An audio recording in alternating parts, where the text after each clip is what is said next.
శ్రీగురుభ్యో నమః శ్రీమాత్రే నమః అందరికీ నమస్కారము. తొలి ఏకాదశి రోజు ఉపవాసం ఎలా చేయాలి? ఉపవాసం చేసే సమయంలో ఏమైనా తినవచ్చా? గుడికి వెళ్తే ప్రసాదం పెడితే తినవచ్చా? అసలు ఉపవాసం ఉండలేనివారు ఏం చేస్తే ఉపవాసం చేసిన దానికన్నా వేయరెట్లు ఫలితం వస్తుంది అనే విషయాల గురించి, అలాగే ఈ రోజు ఏ చెట్టును తాకితే ధనయోగం కలుగుతుందో ఈ వీడియోలో తెలుసుకుందాం. ఈ వీడియోకి ఒక లైక్ వేసి మీ ఫ్రెండ్స్కి షేర్ చేయండి. అలాగే జై శ్రీకృష్ణ అని ఒక చిన్న కామెంట్ చేయండి. అలాగే దయచేసి వీడియోని స్కిప్ చేయకుండా పూర్తిగా చూడండి. జూలై 17న తొలి ఏకాదశి రాబోతుంది. ఇది అత్యంత పవిత్రమైన ఏకాదశి. ఈ తొలి ఏకాదశిని హిందువులు ఒక పెద్ద పండుగలాగా చేసుకుంటూ ఉంటారు. ఉపవాసం ఉంటారు. భక్తితో ఆలయాలకు వెళ్తారు. ఎంతో భక్తి శ్రద్ధలతో విష్ణుమూర్తిని పూజిస్తారు. తొలి ఏకాదశి రాగానే ఇళ్లకు తోరణాలు కట్టి అలంకరించుకొని బాగా జరుపుకుంటారు. అయితే ఎంతో పవిత్రమైన తొలి ఏకాదశి రోజు మీ తలరాత మారాలంటే కేవలం ఈ చెట్టును తాకండి చాలు. మీ తలరాత మారిపోతుంది. తొలి ఏకాదశి రోజు ఎవరైతే ఈ చెట్టును తాకుతారో వారికి అదృష్టం పడుతుంది. వారి యొక్క దోషాలు మొత్తం ఈ రోజుతో పోతాయి. తెలియక చేసిన జమ్మజమ్మల పాపాలన్నీ కూడా పోయి కోటి జమ్మల పుణ్యం వస్తుంది. పట్టిందల్లా బంగారం అవుతోంది. విష్ణుమూర్తి అనుగ్రహంతో సకల ఐశ్వర్యాలు సిద్ధిస్తాయని పండితులు చెబుతున్నారు. ఇంతకి తొలి ఏకాదశి రోజు ఏ చెట్టును తాకాలి అనే విషయాన్ని ఇప్పుడు మనం ఈ వీడియోలో వివరంగా తెలుసుకుందాం. తెలుగు సంవత్సరంలో అన్ని పండుగలను వెంటబెట్టుకొచ్చేది తొలి ఏకాదశి. ఆషాఢ శుద్ధ ఏకాదశిని తొలి ఏకాదశి అంటారు. సంవత్సరం మొత్తం మీద 24 ఏకాదశులు వస్తాయి. ప్రతినెలా కృష్ణపక్షంలో 1, శుక్లపక్షంలో 1, 2 ఏకాదశులు వస్తాయి. ఏకాదశి అంటే 11 అని అర్థం.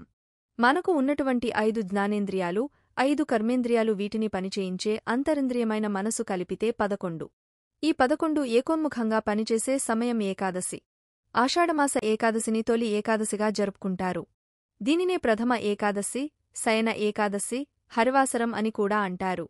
ఈ రోజు నుంచి శ్రీ మహావిష్ణువు క్షీరాబ్ధిలో శేషపాంపుపైన శయనిస్తాడు. అందుకే దీన్ని శయన ఏకాదశి అంటారు. పంచభూతాలు, సూర్యచంద్రులు గ్రహాలు పరస్పర సంబంధాన్ని, గమనాన్ని బట్టి ఇది ప్రకృతిలో జరిగే మార్పులకు సంకేతంగా చెప్పవచ్చు. ఉత్తర దిశగా ఉన్న సూర్యుడు ఈ రోజు నుండి దక్షిణ దిశకు వాలుతున్నట్లుగా కనిపిస్తాడు. అంటే ఈ రోజు నుంచి దక్షిణాయనం ప్రారంభాన్ని సూచిస్తుంది. తొలి ఏకాదశి అనేది ఎంతో ప్రాముఖ్యత కలిగిన పండుగ. తొలి ఏకాదశిని భారతదేశంలోని ప్రజలందరూ ఎంతో ఆనందంగా జరుపుకుంటారు. ఈ రోజు ఎవరి ప్రాంత ఆచారాల ప్రకారం వారు పూజలు చేసుకుంటూ ఉంటారు. ఎవరు ఏ విధంగా పూజించిన విష్ణుమూర్తి ప్రసన్నమవుతాడు. తొలి ఏకాదశి రోజున అందరూ ఉపవాసం చేస్తారు. మరి ఈ ఉపవాసం ఎలా చేయాలి? ఉపవాసం చేసే సమయంలో ఏమైనా తినవచ్చా? గుడికి వెళ్తే ప్రసాదం పెడితే తినవచ్చా? అసలు ఉపవాసం ఉండలేని వారు ఏం చేస్తే ఉపవాసం చేసిన దానికన్నా వేయరెట్లు ఫలితం వస్తుంది అనే విషయాలు గురించి ఈ రోజు మనం ఈ వీడియోలో వివరంగా తెలుసుకుందాం. ఏకాదశి అంటేనే ఉపవాస దీక్ష గుర్తుకు వస్తోంది. పైగా తొలి ఏకాదశిని హిందువులు మొదటి పండుగగా జరుపుకుంటూ ఉంటారు. ఈ రోజు ఉపవాసం ఉంటే మరింత మంచిదని చెబుతూ ఉంటారు. ఉపవాసం పాటించడానికి ఒక పద్ధతి ఉంది. తొలి ఏకాదశి రోజు ఉపవాసం ఉండాలనుకునేవారు అంతకుముందు రోజున దశమి రాత్రి నిరాహారంగా ఉండాలి. లేదా అల్పాహారం లాంటివి తీసుకోవాలి. మన జీర్ణ వ్యవస్థను ఏకాదశి ఉపవాసానికి సిద్ధం చేయడమే ఈ ఆచారం వెనుక ఉన్న అంతరార్థం. ఇక తొలి ఏకాదశి రోజు బ్రహ్మ ముహూర్తంలో నిద్రలేచి తలస్నానం చేయాలి. ఆ రోజంతా ఏమీ తినకుండా నిష్టగా ఉపవాసం ఉండాలి. ఏమీ తినకుండా ఉండలేనివారు పాలు, పండ్లు తినవచ్చు. అవి కూడా చాలవు అనుకునేవారు ఒక పూట భోజనం చేసి ఏకభుక్తం ఉండవచ్చు.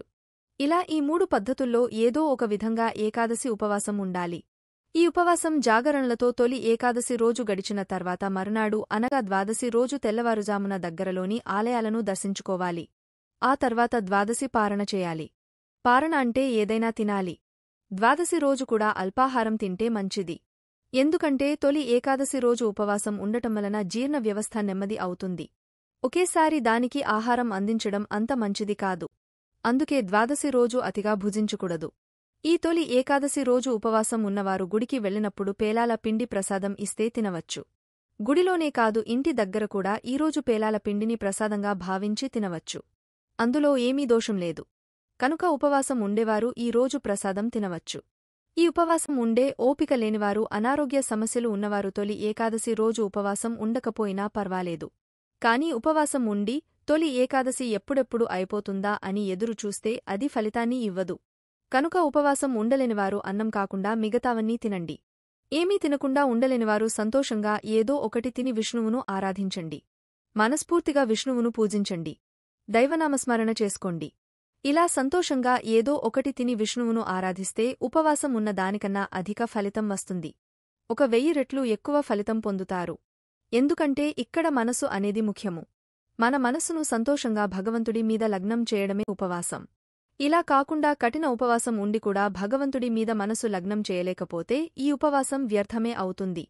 కాబట్టి కావాల్సినవి తిని కూడా ఆ భగవంతుడి మీద మనసును లగ్నం చేయగలిగితే ఉపవాసం చేసి విష్ణువును పూజించిన దానికన్నా 1000 రెట్లు ఎక్కువ ఫలితం వస్తుంది. అంతేకాని బాధపడుతూ ఉపవాసం ఉండవద్దు. అది విష్ణువుకు నచ్చదు.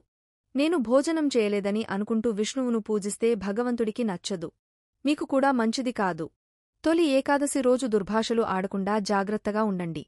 ఇలా తొలి ఏకాదశి రోజు మనస్ఫూర్తిగా మనస్కు సంతృప్తి కలిగే విధంగా ఉపవాసం ఉంటే మీరు ఏమీ తినకుండా ఉపవాసం ఉన్న దానికన్నా అధిక ఫలితం వస్తుంది. ఇక ఈ ఉపవాసం ఎవరు ఉండకూడదు అనే విషయానికి వస్తే 8 ఏళ్లలోపు పిల్లలు, 80 ఏళ్లు దాటిన వృద్ధులు, అనారోగ్యంతో బాధపడుతున్నవారు, షుగర్, బీపీ వంటి దీర్ఘకాలిక వ్యాధులు ఉన్నవారు, శ్రామికులు, కర్షకులు, ఉద్యోగానికి తప్పక వెళ్లాల్సినవారు ఉపవాసాన్ని ఆచరించుకున్న దోషం లేదు అని పురాణాలు పేర్కొంటున్నాయి. ఈ ఏకాదశి ప్రజలలో ఉండే చైతన్యానికి ప్రతీక. ఈ రోజు శ్రీమహావిష్ణువు యోగ నిద్రలోనికి వెళ్తాడు. యోగ నిద్ర అంటే భూమిపై రాత్రి సమయాలు పెరుగుతున్నాయని చెప్పడానికి సూచన. అంటే ప్రజలలో నిద్రా సమయాలు పెరుగుతాయన్నమాట. ఏకాదశి అంటే 11, 5 జ్ఞానేంద్రియాలు, 5 కర్మేంద్రియాలు, మనస్సు కలిపి మొత్తం 11. వీటిని మనిషి తన అధీనంలోకి తీసుకువచ్చి వాటన్నిటినీ ఒకటిగా చేసి అప్పుడు దేవుడికి నివేదన చేయాలి. దీనివల్ల మనిషికి సహజంగా అలవడే బద్ధకం దూరమవుతుందని, రోగాలు దరిచేరకుండా ఉంటాయని, ఇంద్రియ నిగ్రహం పెరుగుతుందని ఒక నమ్మకం. విష్ణుమూర్తి యోగనిద్రలోకి వెళతాడని పెద్దలు చెప్పగానే నిజంగానే దేవుడు నిద్రపోతాడా అని ఒక సందేహం కలుగుతుంది. విష్ణువు అంటే సర్వవ్యాప్తి అని అర్థం. అంటే విష్ణువు అనే పదానికి అంతర్లీనంగా సూర్యుడు అని అర్థం. ఇప్పటివరకు ఉత్తర దిక్కుగా ప్రయాణించిన సూర్యుడు ఈ రోజునుంచి దక్షిణ దిక్కుకు వాలుతాడు. అంటే ఈ రోజు మొదలుగా దక్షిణ దిక్కుగా ప్రయాణిస్తాడు.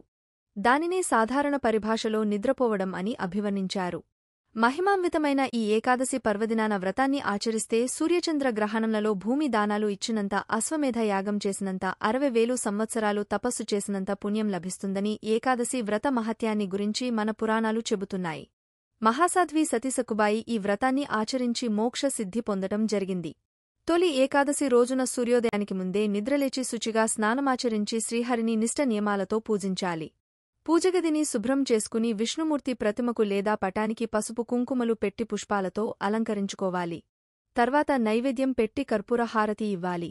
అష్టకష్టాలతో తలమునకలవుతున్న మానవ జాతిని ఉద్ధరించడానికి సాక్షాత్ ఆ శ్రీహరే ఈ ఏకాదశి వ్రతాన్ని ఏర్పాటు చేశాడని, ఈ వ్రతాన్ని నియమనిష్టలతో ఆచరించినవారు సమస్త బాధల నుంచి విముక్తి పొందగలరని, మరణం అనంతరం వైకుంఠ ప్రాప్తి లభిస్తుందని పద్మపురాణంలో చెప్పారు.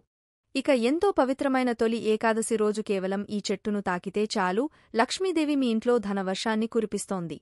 మరి ఆ చెట్టు ఏమిటి అంటే దానిమ్మ చెట్టు.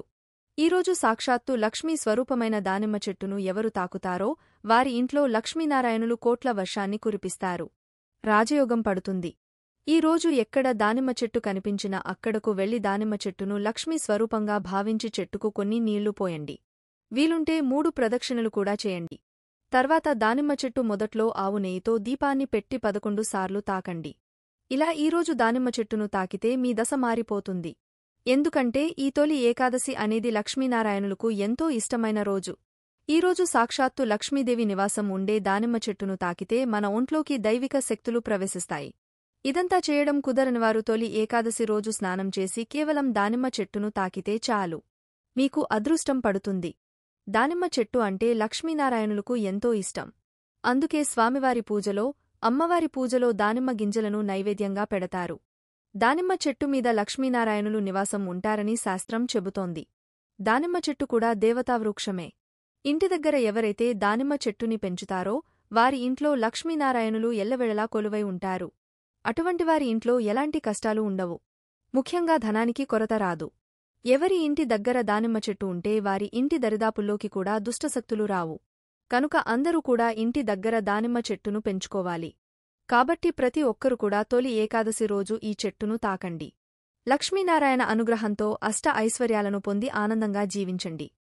ఈ వీడియో గనుక మీకు నచ్చినట్లయితే ప్లీజ్ లైక్ చేసి మీ ఫ్రెండ్స్కి షేర్ చేయండి.